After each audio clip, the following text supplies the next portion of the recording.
Well, hello, this is Vincent Green, and we're going to continue our 59 weeks of reading through the Bible. And today we're at week number 33, day number 5, and today we are going to read the entire book of Song of Songs, and all 8 chapters. This has been one of the books of the Bible that has been, I think, misunderstood quite a bit, and also not taught very well. And so this is not a full teaching time, but I do want to read through it and make some devotional comments. But some would see this book as an expression of wedding bliss by Solomon, and because Solomon's name's in the book, so they recognize that Solomon wrote this. Some would not say that, but most would. But if you look at Solomon's life, and if you really examine this book, this is not about wedding bliss. This is something quite different. Remember in Proverbs, when we read through Proverbs, the first 9 chapters, how the father was saying to the son, stay away from the promiscuous woman? And that was true. But it wasn't just limited to that. What Proverbs 1-9 was an illustration for anybody to follow after Lady Wisdom, not Lady Folly.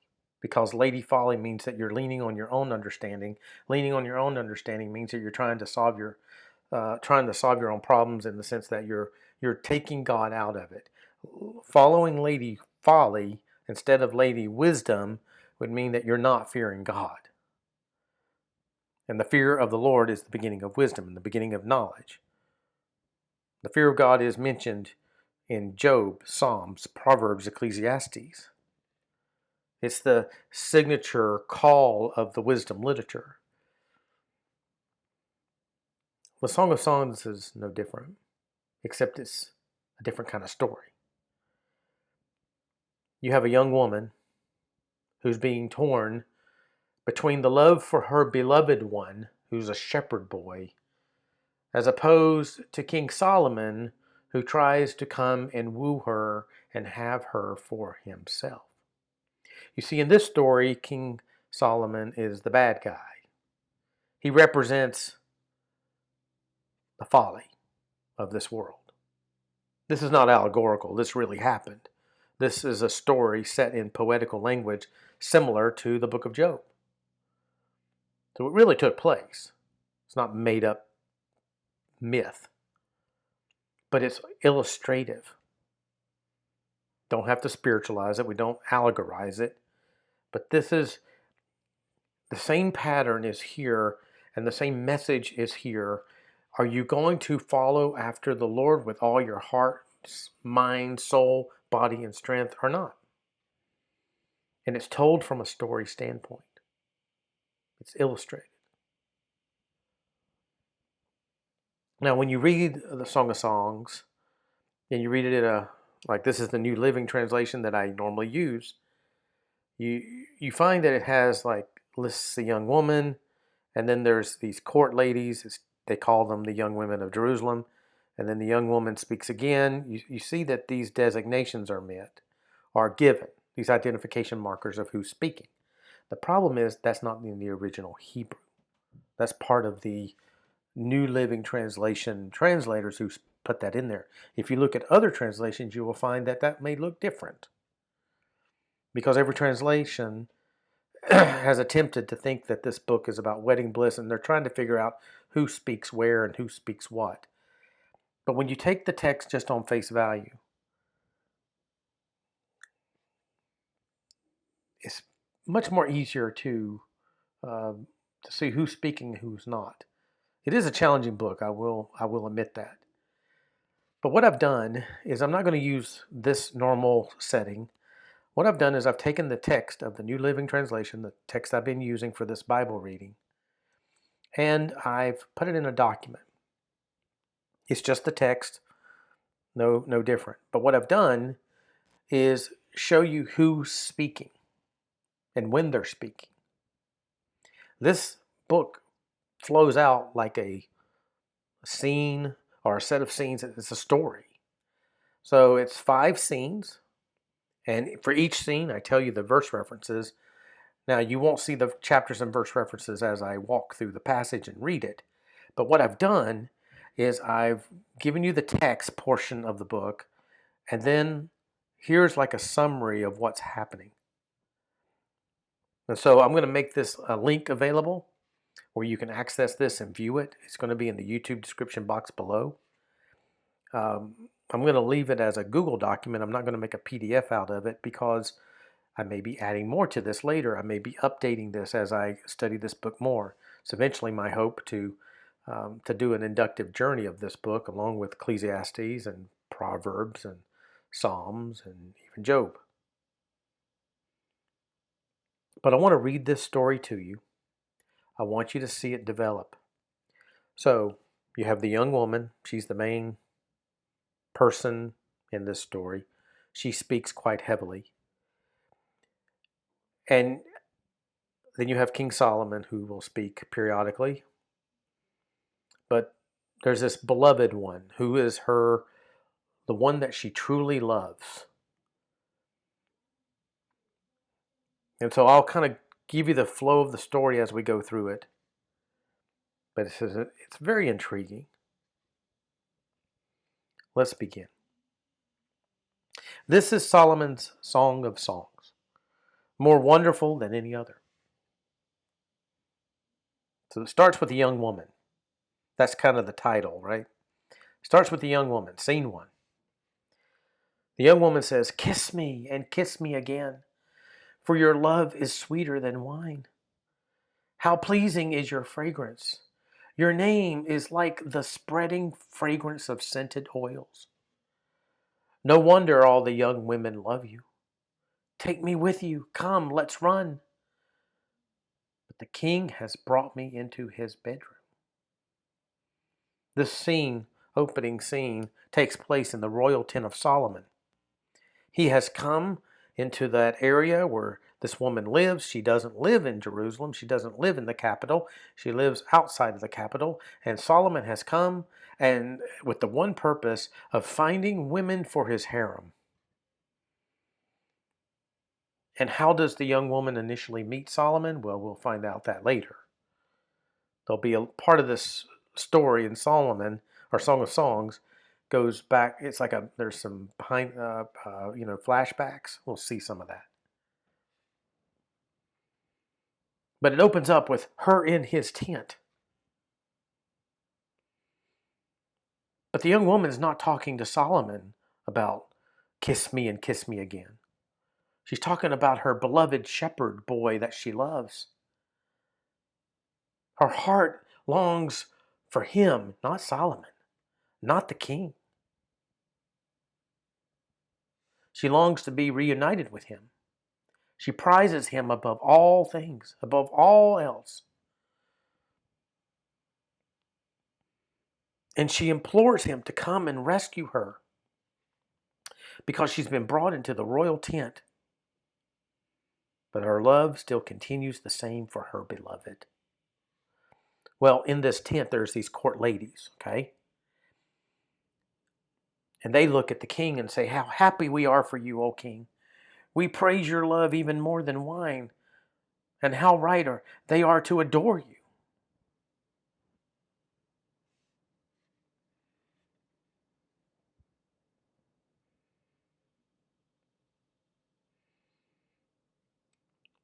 The court ladies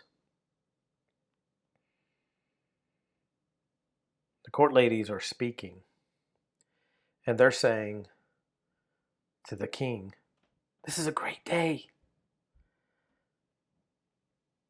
You're beautiful. You should be praised and loved more than anything. And your love is praised more than even the wine."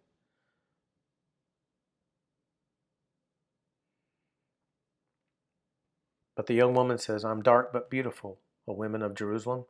So she's speaking to these court ladies. "Dark as the tents of Kedar, dark as the curtains of Solomon's tents. Don't stare at me because I am dark. The sun has darkened my skin. My brothers were angry with me. They forced me to care for their vineyards. so I couldn't care for myself, my own vineyard. Tell me, my love, where are you leading your flock today? Where will you rest your sheep at noon? For why should I wander like a prostitute among your friends and their flocks? The young woman, what she's doing here, she's repelling the scornful reflection of the court ladies when they hear her soliloquy. See, they've heard her, and in a sense, they're scorning her because they're saying, you should have this king. Your heart should be for this king. He's got it all. His beauty and love is better than wine itself. But she describes herself and describes her condition. But when she says, tell me, my love, in a sense, she's still speaking to the court ladies, but she's as though she's looking up and saying, my love, where are you leading your flock today? See, her beloved one is not with her. She ponders to know where her beloved is located as she speaks to these court ladies. Where will you rest your sheep at noon? He's a shepherd boy. And why should I wander like a prostitute among your friends and their flocks? She knows that if she goes into the king's harem, she will become like a prostitute, and she doesn't want that. Her heart is devoted to her shepherd. So see, the king has come in to try to steal her and woo her and make her a part of his harem. Well, at this point, King Solomon speaks up. He interjects. He's there, and he says, if you don't know, oh most beautiful woman, follow the trail of my flock and graze your goats by the shepherd's tents. She's not addressing him when she says, tell me, my love, where are you leading your flock today? She's speaking of her beloved one, but he interjects. He's there. If you don't know, oh most beautiful woman, it's as though he misunderstands her. And what does he do? He attempts to win her affections by flatteries and promises. You are exciting, my darling, as a mare among Pharaoh's stallions. How lovely are your cheeks. Your earrings set them afire. How lovely is your neck, enhanced by a string of jewels. We will make for your earrings of gold and beads of silver. He's saying, hey, look what I can do. I'm the best thing that's ever walked the planet. Come to me. Come to me. See, this is the enticement. He's enticing her. He's trying to flatter her, make promises to her.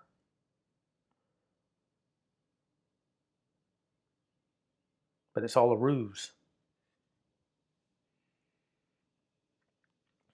She says, the king is lying on his couch. He's enchanted by the fragrance of my perfume. But my lover, my beloved one, is like a sachet of myrrh lying between my breasts. He's like a bouquet of sweet henna blossoms from the vineyards of En-gedi. How beautiful you are, my darling, how beautiful. Your eyes are like doves. You're so handsome, my love, pleasing beyond words. The soft grass is our bed. Fragrant cedar branches are the beams of our house, and pleasant smelling firs are the rafters. I am the spring crocus blooming on the Sharon plain, the lily of the valley, and like a lily among thistles is my darling among young women. Like the finest apple tree in the orchard is my lover among other young men. It's as though she's putting words into her beloved's mouth, and she's saying, like, my beloved would say this about me, and I say this about him. My heart is knit with him.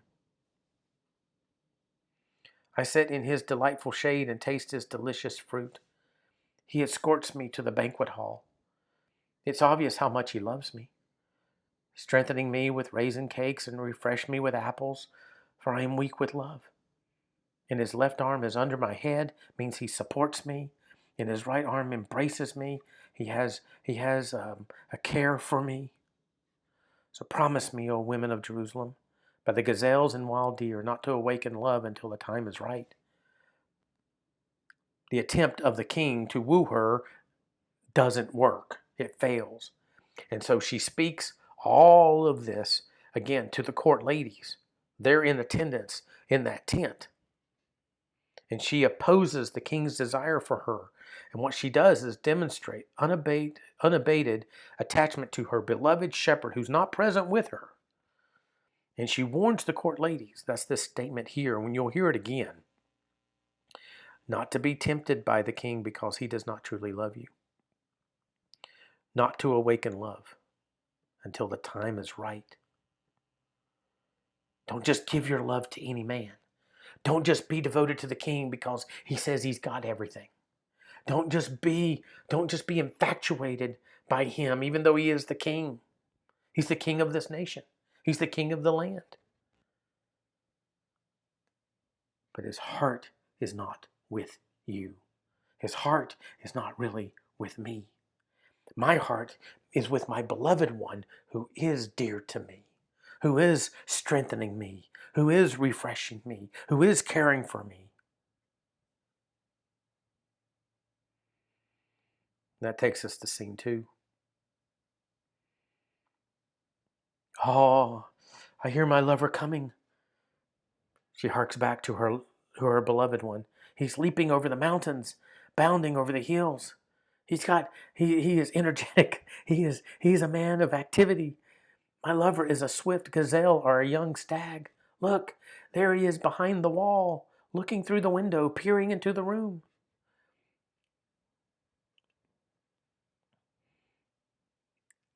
It's as though she's anticipating him. He's not there,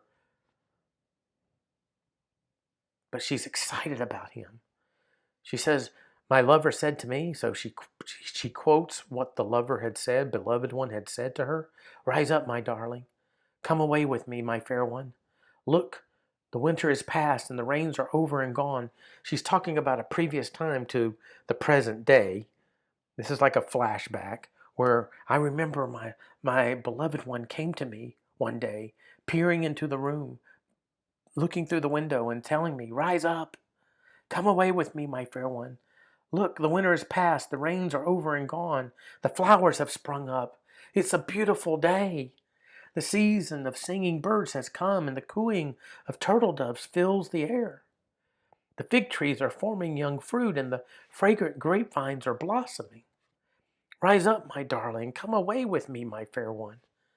My dove is hiding behind the rocks, behind an outcrop on the cliff. Let me see your face. Let me hear your voice. For your voice is pleasant and your face is lovely. And then the young woman continues to speak, but she says, catch all the foxes. It's as though she's telling him, catch all the foxes. Those little foxes before they ruin the vineyard of love, for the grapevines are blooming. It's as though she responds to him. And then she continues telling the court ladies, my lover is mine and I am his. He browses among the lilies. Before the dawn breezes blow and the night shadows flee, return to me, my love, like a gazelle or a young stag on the rugged mountains. One night as I lay in bed, I yearned for my lover. I yearned for him, but he did not come. So I said to myself, I will get up and roam the city, searching in all its streets and squares. I will search for the one I love. So I searched everywhere, but did not find him. The watchmen of the city stopped me as they made their rounds, and I asked, have you seen the one I love? They scarcely had, scarcely had I left them when I found my love. I caught him and I held him tightly. This can't be referring to Solomon. Then I brought him to my mother's house and to my mother's bed where I had been conceived. Her heart was for her beloved. Then she says, promise me, O women of Jerusalem. So she's recounting all of this as past history to the court ladies in that tent, telling her, I'm not going to go with Solomon. I'm not going to be with him. My heart's not for him. My heart's for my beloved. I've already been with my beloved. My beloved, he is mine. I am his. Solomon doesn't care for me in the same way that my beloved does. Promise me, O women of Jerusalem, by the gazelles and wild deer, not to awaken love until the time is right. Look at what I'm telling you. Don't just go to Solomon and do his bidding for him and fulfill his selfish desires. It doesn't matter if he's king or not. It doesn't matter if he has prominence. The young woman relates that her beloved shepherd truly loves her because she recounts how he came one morning in the spring to invite her to the fields. But seeing that she is she is not currently with him, she recounts how she sought after him during that time. She ventured to seek him, found him, and brought him to her family. It needs to be her family. So having narrated all these events to the court ladies and reiterated her ardent affection for her beloved, she concludes as before. Don't try to persuade her to change her love. And she would even encourage them to have the same commitment. Against Solomon, don't just go after what is worldly. Don't go after the folly. His love is not real. He's got over 1,000 women in his harem already. You think he's going to care for you like the beloved cares for me? It's as though she knows how the king's temptations can be alluring to every woman. And she's not going to have it. Well, the scene shifts, and the royal tent is in the countryside is broken up, and the royal group, and that includes the young woman, the court ladies, and King Solomon, they're all coming into Jerusalem. And what you see here is some of the inhabitants of the capital, as they behold it in a distance, how they see the entourage coming in, they hold a dialogue respecting it. Here's what they say. Who is this sweeping in from the wilderness like a cloud of smoke? Who is it, fragrant with myrrh and frankincense and every kind of spice? Look, it is Solomon's carriage, surrounded by 60 heroic men, the best of Israel's soldiers. They are all skilled swordsmen, experienced warriors. Each wears a sword on his thigh, ready to defend the king against an attack in the night. King Solomon's carriage is built of wood imported from Lebanon. Its posts are silver, its canopy gold, its cushions are purple. It was decorated with love by the young women of Jerusalem. Let's come out to see King Solomon, young women of Jerusalem. He wears the crown his mother gave him on his wedding day, his most joyous day. So he's already had a wedding. So this story cannot be about his first wedding to the daughter of Pharaoh, which some interpret it that way, because it's already talking about him having a wedding day. And he's coming in with more women. See, the people are seeing him as great. The people are flocking to him. He has everything. And they're encouraging all the young women to come, be a part of this. It's as though it's the masses of humanity following after the devil, following after the ways of the world. It pictures the same thing. So as they're traveling in, maybe they even arrive. King Solomon, let me come down here to this, and so you'll see this, and I'll read it. Having returned to Jerusalem, Solomon, thinking that the young woman will now give herself to him, let me add that, will now, because she sees all of the pleasantries, she sees all the pomp and circumstance, maybe by being in Jerusalem, this will appeal to her even more. This reminds me of how Satan tempted Eve, how Satan attempted to tempt Jesus. He failed there. With Eve, she bought into it. It says, though Solomon brings her to Jerusalem and says, look at all that you would have. So he makes another attempt to flatter her, hoping to make her his bride. Notice how he does this. You're beautiful, my darling, beautiful beyond words. Your eyes are like doves behind your veil. Your hair falls in waves, like a flock of goats winding down the slopes of Gilead. She has beautiful hair. Your teeth are as white as sheep, recently shorn and freshly washed. Your smile is flawless, each tooth matched with its twin. Your lips are like scarlet ribbon. Your mouth is inviting. Your cheeks are like rosy pomegranates behind your veil. Your neck is as beautiful as the Tower of David, jeweled with the shields of 1,000 heroes. Your breasts are like two fawns, twin fawns of a gazelle gazing among the lilies. Before the dawn breezes blow and the night shadows flee, I will hurry to the mountain of myrrh and to the hill of frankincense. I'll bring all the myrrh you could ever want, the perfume. I will deck you out. You are altogether beautiful, my darling, beautiful in every way. Come with me from Lebanon, my bride. Come with me from Lebanon. Come down from Mount Amana, from the peaks of Senir and Hermon, where the lions have their dens and leopards live among the hills. I'll give you all of it. You've captured my heart, my treasure. You're my bride. You hold it hostage with one glance of your eyes, with a single jewel of your necklace. Your love delights me, my treasure, my bride. See how he's speaking about himself? Your love is better than wine, your perfume more fragrant than spices. Your lips are as sweet as nectar, my bride. Honey and milk are under your tongue. Your clothes are scented like the cedars of Lebanon. You are my private garden, my treasure, my bride, a secluded spring, a hidden fountain. Your thighs shelter a paradise of pomegranates with rare spices. Henna with nard and saffron, fragrant calamus and cinnamon, with all the trees of frankincense, myrrh, and aloes, and every other lovely spice. You are a garden fountain, a well of fresh water streaming down from Lebanon's mountains, and he is laying it on thick. He attempts to flatter her, but he doesn't talk about the structures of Jerusalem as much as he tries to build her up. He tries to appeal to every aspect of her flesh.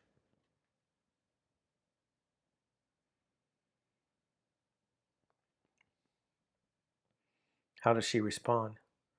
She doesn't return the affection.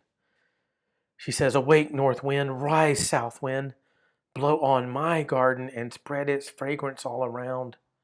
Come into your garden, my love, taste its finest fruits. It's her way of saying to Solomon, I'm not going to have you.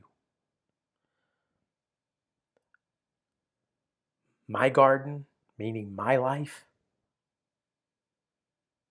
is for my beloved one.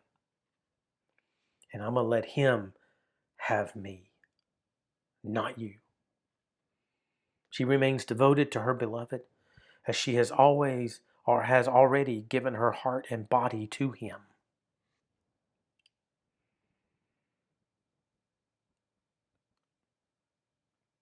Well, Solomon says, I have entered my garden, my treasure, my bride. I gathered myrrh with my spices, eat honeycomb with my honey. I drink wine with my milk. O lover and beloved, eat and drink. Yes, drink deeply of your love. Come on, you can have it. He again attempts to tell her that she could fulfill him right now. You can fulfill me. You see the selfishness in this? You see the selfishness of King Solomon? Take the easy path is what he's doing. I have the resources to do so.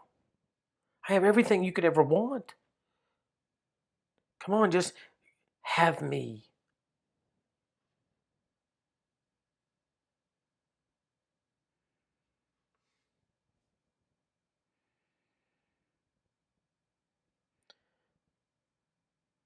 Interestingly, the court ladies endorsed Solomon's words to the young woman, and that was one of the things I needed to do here. So the court ladies say this. This is why I'm leaving this document, because sometimes I may make little typo errors or something and have to add to it. And by reading it through, it helps me to make sure I'm getting my document right. See, they're still around and they're saying, look, young woman. They're encouraging Solomon, yes, eat and drink. Yes, drink deeply of your love. They're encouraging it. It's the woman standing strong because her heart and her life and her body has already been given to her beloved one. Takes us to scene 4. And here she relates to the court ladies, and instead of saying Shulamite, I want to keep this consistent because sometimes she's called a Shulamite. She relates to the court ladies a dream which she has had, in which she manifests great attachment for her beloved. And that's the section here, verse 2 to 8 of chapter 5. She says, I slept, but my heart was awake when I heard my lover knocking and calling. So it's as though she's dreaming this, and her beloved one has come, and he's knocking and calling, and he says, open to me, my treasure, my darling, my dove, my perfect one. My head is drenched with dew, my hair with the dampness of the night. But I responded, I have taken off my robe. I'm in my bed. Should I get dressed again? I've washed my feet. Should I give them soiled again? So my lover tried to unlatch the door, and my heart thrilled within me. But I jumped up to open the door for my love, and my hands dripped with perfume. I was ready for him. My fingers dripped with lovely myrrh as I pulled back the bolt. I opened to my lover, but he was gone. My heart sank. I searched for him, but could not find him anywhere. I called to him, but there was no reply. The night watchmen found me as they made their rounds. They beat and bruised me and stripped off my veil, those watchmen on the walls. Make this promise, O women of Jerusalem. If you find my lover, tell me I am weak with love. So this is a dream, okay? She's dreaming here, and it shows you her affection, but she can't find him. It's like though it's like I'm in the king's area. I'm in Jerusalem, away from my beloved one. I don't want to be here. My heart is longing for my beloved.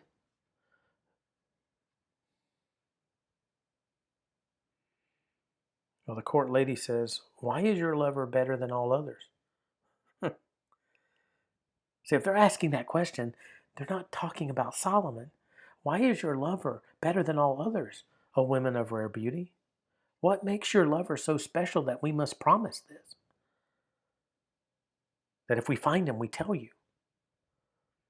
The court ladies are surprised at this extraordinary enthusiasm by the young woman. And they ask what there is particular in this person to cause such a great attachment. Why do you care for your beloved one? Well, she says, my lover is dark and dazzling, better than 10,000 others. His head is fine as gold, his wavy hair is black as a raven, his eyes sparkle like doves beside springs of water. They are set like jewels washed in milk. His cheeks are like gardens of spices giving off fragrance. His lips are like lilies perfumed with myrrh. His arms are like rounded bars of gold set with beryl. His body is like bright ivory glowing with lapis lazuli. His legs are like marble pillars set in sockets of finest gold. His posture is stately, like the noble cedars of Lebanon. His mouth is sweetness itself. He is desirable in every way. Such, O women of Jerusalem, is my lover, my friend. He's dear to me. He sustains me. He supports me. He loves me. So she gives a description. of him, of the beloved one, to the court ladies.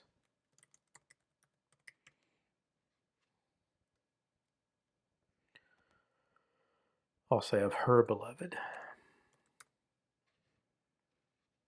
Well, where has your lover gone, O woman of rare beauty? Which way did he turn so we can help you find him? The court ladies are inquiring where he is. Well, if the lover was Solomon, they know where Solomon's at. I mean, this has to be about someone else. My lover has gone down to his garden, to his spice beds, to browse in the gardens and gather the lilies. I am my lover's and my lover is mine. He browses among the lilies. He's doing what he needs to do. And she's kind of given an evasive answer to their inquiry.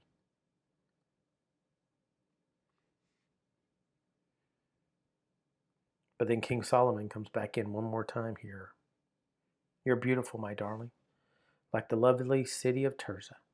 Yes, as beautiful as Jerusalem, as majestic as an army with billowing banners. Turn your eyes away, for they overpower me. Your hair falls in waves like a flock of goats winding down the slopes of Gilead. Your teeth are as white as sheep that are freshly washed. Your smile is flawless, each tooth matched with its twin. Your cheeks are like rosy pomegranates behind your veil. Similar statements that he had made before. Even among 60 queens and 80 concubines and countless young women, I would still choose my dove, my perfect one. He's saying, I would have you above them all. Really? But you got 60 queens and 80 concubines and countless other young women? A favorite of her mother, dearly loved by the one who bore her. The young women see her and they praise her. Even queens and royal concubines sing her praises. Listen, young woman, Solomon's telling her. Everybody sings your praises. You're the best thing on the planet. This is what they say. Who is this arising like the dawn, as fair as the moon, as bright as the sun, as majestic as an army with billowing banners?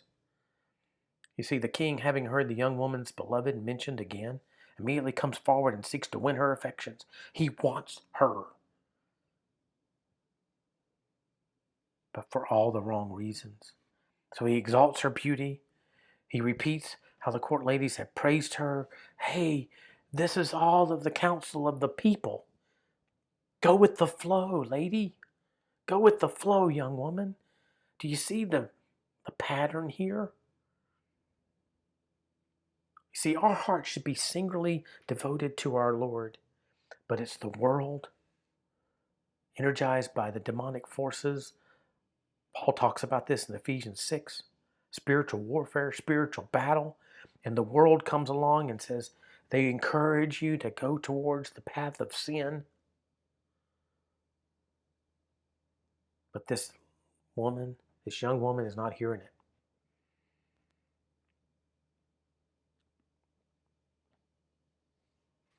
The young woman explains how she became how she became seen by the court ladies initially. This is like another flashback. She said, I went down to the grove of walnut trees and out to the valley to see the new spring growth, to see whether the grapevines had budded or the pomegranates were in bloom.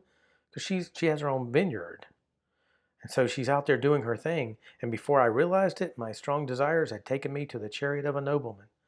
My strong desires mean the desires of going out and seeing the new spring growth. It's as though the chariot of a nobleman came upon her. And it was right there. And the rest is history of how she got into that tent. The court ladies had initially seen her. And this is her way of saying to Solomon, who's just tried to allure her for another time, I'm not having it.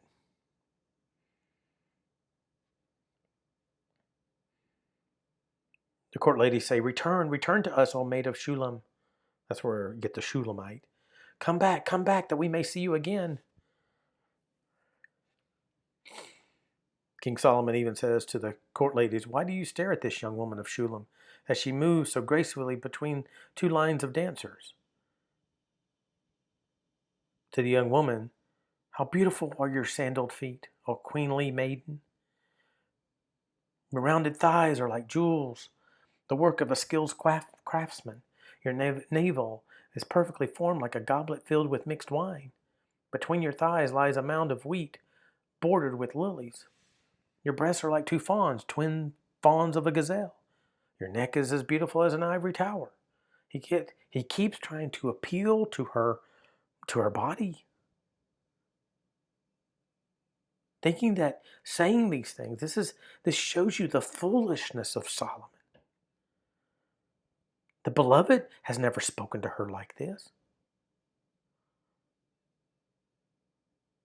Your eyes are like sparkling pools of Heshbon by the gate of Bath Rabim. Your nose is as fine as the tower of Lebanon overlooking Damascus. Your head is as majestic as Mount Carmel, and the sheen of your hair radiates royalty. And the king, me, is held captive by its tresses. Oh, how beautiful you are! How pleasing, my love! How full of delights! You are slender like a palm tree, and your breasts are like its clusters of fruit.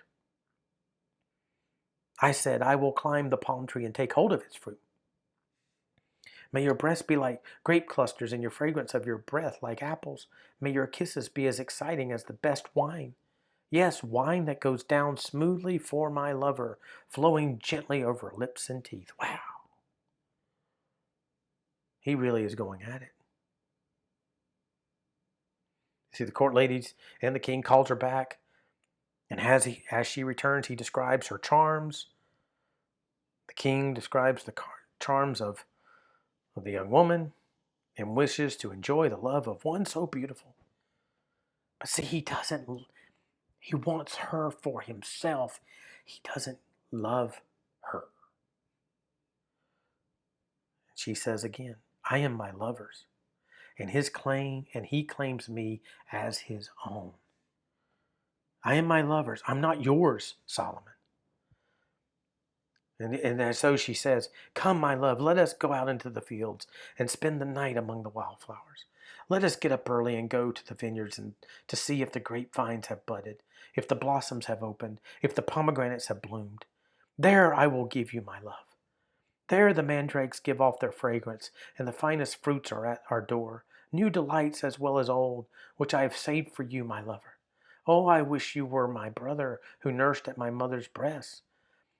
It's what she's meaning by that is, I wished you were like, as if you were my brother. She says, then I could kiss you no matter who was watching, no one would criticize me. What she's saying by all that is she's like, I wish there would be nothing that would hinder us from being fully together. I would bring you to my childhood home, and there you would teach me. I would give you spiced wine to drink, my sweet pomegranate wine. I'd give you everything about me. And your left arm would be under my head, and your right arm would embrace me. You see, she sees all of the court ladies. She sees the harem, and she realizes that Solomon just uses women for himself. There's no true love there. There's no warmth there. There's no support there. She wants to be with her beloved one who can truly love her and be with her. She wants to be his wife. She wants to be with her beloved one and bask in his sunlight and be supported by him. She says, promise me, O women of Jerusalem, not to awaken love until the time is right. She gives that same morning. So the young woman refuses the king's desire, stating that her affections were already given to her beloved. Then addressing herself to her beloved, she asked him to go home with her, discuss their future together. And remembering, however, that circumstances even at home prevented the full manifestation of her love, she longs for those obstacles to be removed. Overcome by her feelings, she wishes that none but her beloved may support her. You see, she talks about how her family, her brothers, told her that she had to go out and tend their vineyards and not her own, and they didn't treat her well. And it put her in a place where she was met up with the chariot of the nobleman. And that's how the book of Song of Songs begins.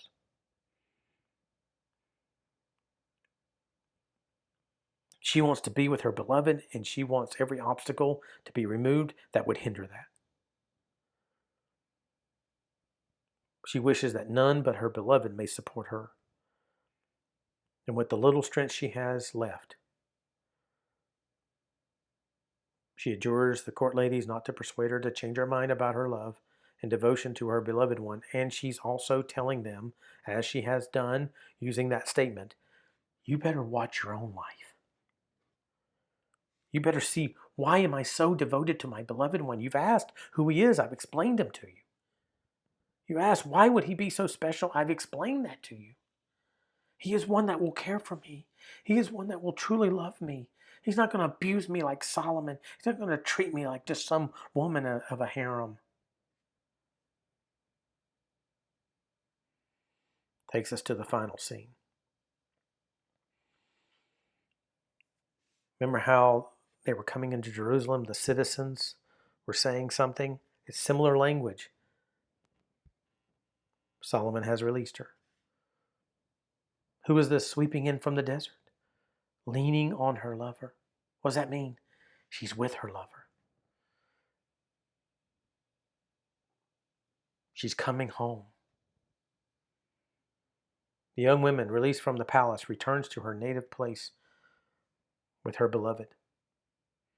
And the young woman says, I aroused you under the apple tree, where your mother gave you birth, where in great pain she delivered you. Place me like a seal over your heart, like a seal on your arm. For love is as strong as death. Its jealousy is enduring as the grave. Love flashes like fire, the brightest kind of flame. Many waters cannot quench love, nor can rivers drown it. If a man tried to buy love with all of his wealth, his offer would be utterly scorned. They visit the place where they had been pledged to each other, and they renew their vows to each other.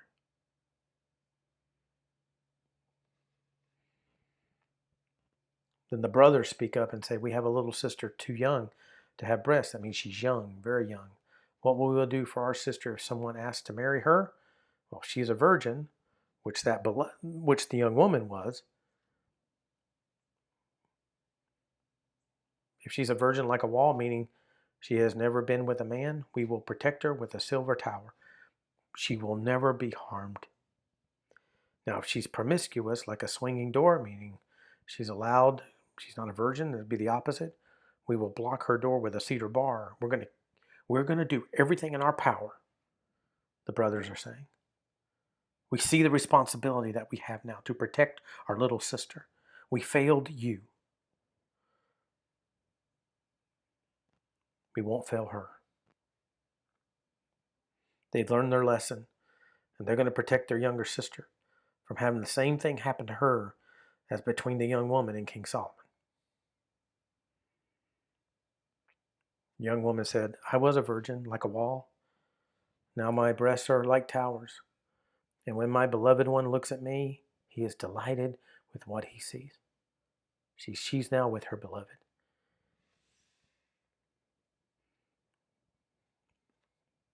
They have begun their relationship with each other.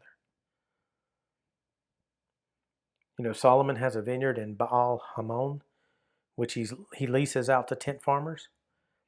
Each of them pays 1,000 pieces of silver for harvesting its fruits. She learned about that while she was probably in Jerusalem. But my vineyard is mine to give.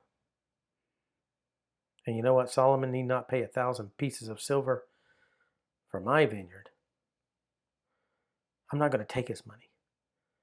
No matter the greatness of her temptations,